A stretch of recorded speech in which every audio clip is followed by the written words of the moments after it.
Codex consists of 27 different committees looking at a whole bunch of different aspects associated with the entire food chain. And you can look at this yourself. I will give you some websites later on to look at it. But there's two particular committees that really impact on everything else. And that is these two here. And this is the nutrition and foods for special dietary uses, which is hosted by Germany, and food labelling, hosted by Canada. Now these two committees impact on all of the others put together.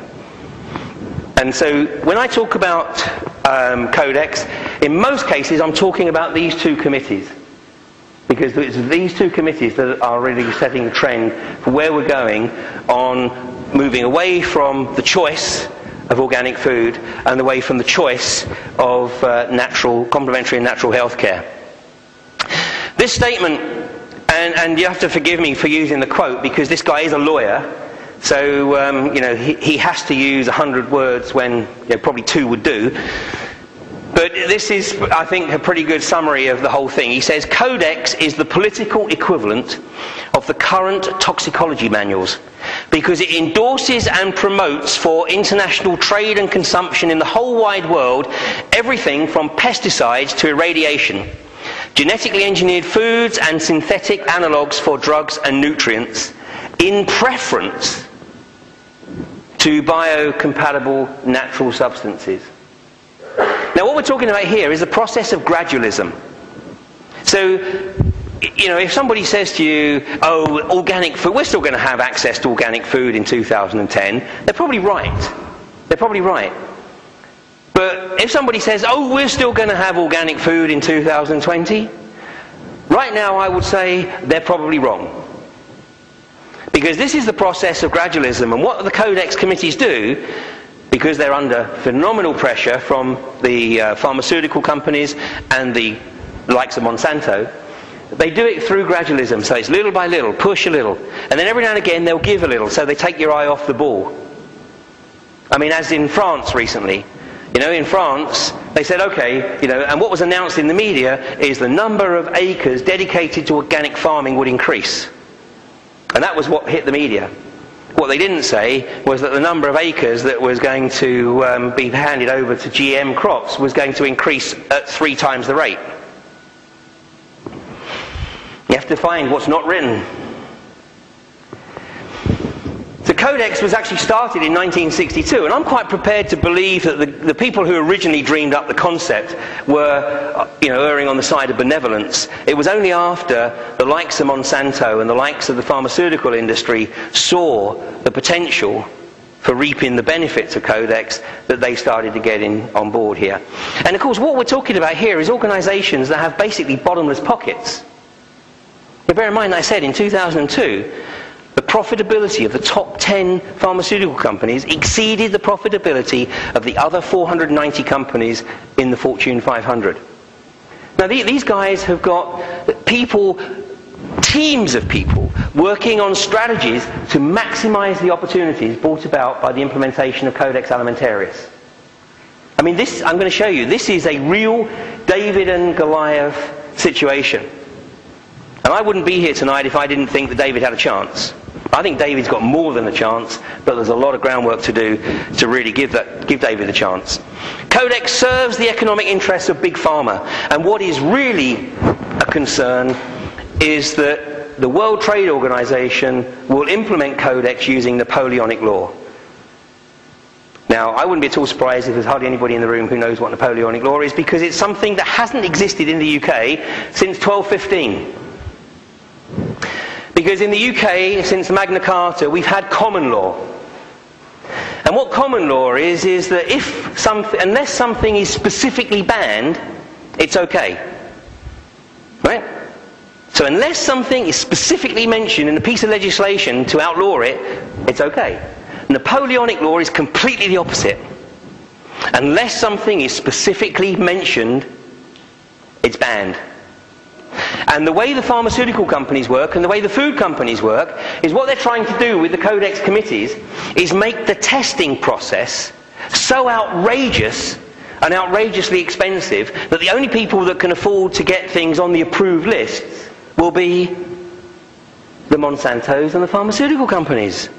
Nobody else will be able to afford to go through the rigorous tests that you have to go through to get a product onto the approved list. I mean, this is outrageous. It's completely outrageous.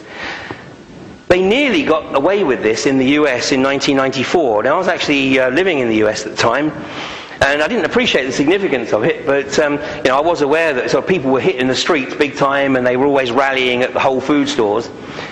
Well, right across the US, hundreds of thousands, probably millions total, people hit the streets, and they were protesting against the implementation of Codex Alimentarius. And it was kept out of the international media. In fact, it was kept out of the limited national US media. It was only reported on a local basis. So the people in Texas who were protesting actually didn't realise the people in all the rest in the other cities around the States were also protesting. But people were writing to their senators, and eventually the Senate realised that actually there was such a groundswell of opinion here, they needed to do something about it. So this legislation, the DSHEA legislation, which is the Dietary Supplement Health Education Act, was implemented in 1994. And this effectively put a ring fence around the health food and complementary health and alternative therapy industries in the US. So what did the Codex Commission do? Just go, damn. Okay, let's turn our attention to Europe. So for the last 13 years, they've been, trying to eat away at the protectionism of the individual countries within the European states. They've been working on the basis that none of the European countries talk to each other, which they're right about. The British government has washed its hands of this. So, I mean, you should write to your MP, as I will talk about later. But the British government has completely washed its hands of this. The British government has said, we'll just do whatever we're told to do by the EU. Okay? Which is basically what has to happen anyway. Because the EU issues two things, directives and regulation. And if they issue a regulation, basically that is law. If they issue a directive, what they're saying is, look, okay, it doesn't have to be law right now. We're going to let you go through the charade of making it look like you're making the decision. But you have to actually implement the legislation. All the privatisation that's going on, it's not this government making the decision to privatise the industries. It's like the German government's not making the decision to privatise the Dutch railway system, or the French making the decision. It's EU directive that's coming down the chain. The DSHEA legislation is a ring fence around this for the US, but as soon as the EU capitulates, the way the World Trade Organization operates is that if they've got a template in place in the EU, they can then say to every other part of the world, this is what you now have to do. And if you don't do it, we're going to start fining you.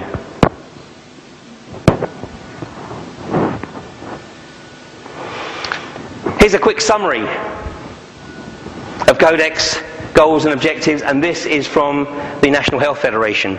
International global harmonization. I love that word, harmonization. There's nothing good about this process. Abolition of organic farming through the abolition of labelling, introduction of GM food and livestock, removal of all ingredient labelling, and restriction of all natural remedies, to include all supplements, herbs, vitamins, minerals, homeopathic remedies, flower remedies, etc., etc. People don't even realise in this country that the gradualism really kicked in 2 years ago, because there's still little bottles on the shelves that say supplement and vitamins and everything else. But get a bottle that is pre-2005 and get a current bottle and look at the dosage. Look at the dosage. The dosage has been dramatically reduced. The dosages that you can buy today in the UK are basically totally ineffectual. And this is the first step towards abolition. So Codex Alimentarius, this is basically the equation. Unlabelled GM processed foods, which of course means low nutrients, low minerals, low vitamin values. All vitamin and mineral supplements to be of low dosage, i.e. ineffectual. And herbs and other natural health remedies to be classified as drugs.